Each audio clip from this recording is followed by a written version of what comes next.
देश के 3 राज्य विधानसभा चुनाव की तैयारियों में लगे हुए हैं। पार्टी अपने उम्मीदवारों के नामों की घोषणा कर रही है, प्रत्याशी वोटरों को रिझा रहे हैं। ऐसे में महाराष्ट्र से वोटरों को अपनी तरफ खींचने के लिए शिवसेना शिंदे गुट ने एक नई पहल की है। ये अब मुस्लिम महिला वोटर्स को बुर्का बांट रहे हैं। मुंबई के बायकला में गुरुवार को एक कार्यक्रम खास इस वजह से आयोजित किया गया। अब इस कार्यक्रम को लेके महाराष्ट्र में सियासत गर्म हो गई है। पर कौन था वो नेता जिसने बांटे ये बुरखे? क्या ये तुष्टीकरण की राजनीति की एक चाल थी? अपने इस काम पर क्या कहना था इस नेता का? विवादास्पद काम करने के बाद सुर्खियां बटोर रहा ये नेता लोकसभा के दौरान भी मैदान में उतरा था, पर इसे हार का सामना करना पड़ा था। अब अपना लक आजमाने ये वापस विधानसभा चुनाव में लड़ने उतरा है। आज हमारे खास शो कौन है में हम बात करेंगे यामिनी जाधव के बारे में, जो इस वक्त बुर्का वितरण कार्यक्रम के बाद सुर्खियों में है।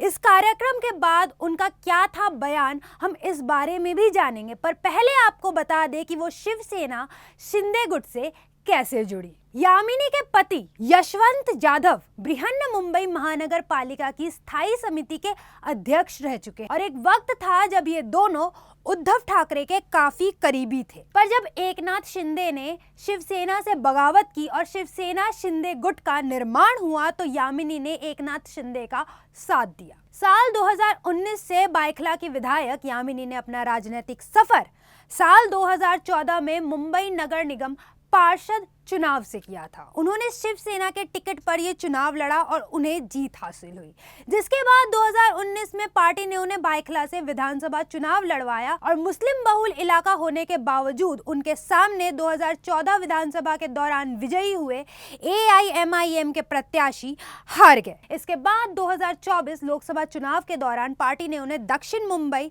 लोकसभा सीट से टिकट भी दिया था, पर वो हार गई।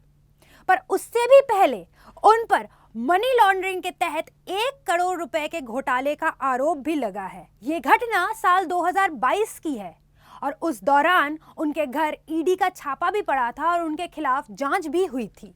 जब यामिनी पर जांच चल रही थी तभी जून 2022 में वो एकनाथ शिंदे की पार्टी में शामिल हो गई, यानी शिवसेना शिंदे गुट में वो चली गई और जांचों और आरोपों के बावजूद उनके खिलाफ कोई एक्शन नहीं लिया गया। अब लोकसभा में हार का सामना करने के बाद वो फिर से विधानसभा चुनावों की तैयारी में लगी हुई है और चुनावों से पहले अपने बुर्का वितरण कार्यक्रम की वजह से सुर्खियों में है।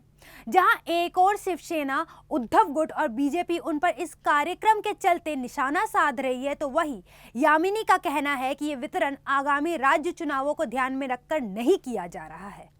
अगर विपक्ष को ऐसा लगता है कि यह मुसलमानों का विश्वास हासिल करने के लिए किया जा रहा है तो वो जान ले कि ये कोई राजनीतिक जुमला नहीं है। उनका कहना है कि अच्छी चीजों की कभी ना कभी शुरुआत होनी चाहिए। यामिनी कहती है कि उनके पति यशवंत जाधव को महिलाएं रक्षाबंधन पर राखी बांधती है तो उनके दिल में यह ख्याल आया कि मैं अपनी हिंदू बहनों को दिवाली समेत अन्य त्योहारों पर तोहफे तो देती ही हूँ, तो जो हमारे क्षेत्र की मुस्लिम बहनें हैं उनको क्या तोहफा दिया जाए। तो यामिनी के लिहाज से मुस्लिम बहनों के लिए सबसे बड़ा तोहफा हिजाब या बुर्का ही था, जिसके बाद यामिनी ने तय किया कि ये तोहफा भाई की तरफ से मुस्लिम बहनों को दिया जाना चाहिए। जहां एकनाथ शिंदे की पार्टी महिला वोटरों को खुश करने के लिए माझी लाड़की बहन योजना ला रही है, तो उनकी विधायक एक कदम आगे बढ़ के मुस्लिम महिलाओं को खुश करने के लिए बुर्का बांट रही है। अब महाराष्ट्र विधानसभा चुनावों का परिणाम क्या होना है ये तो आपको आगामी समय में ही पता लगेगा। देश और दुनिया की बाकी तमाम खबरों के लिए देखते रहे द न्यूज़ 15। नमस्कार।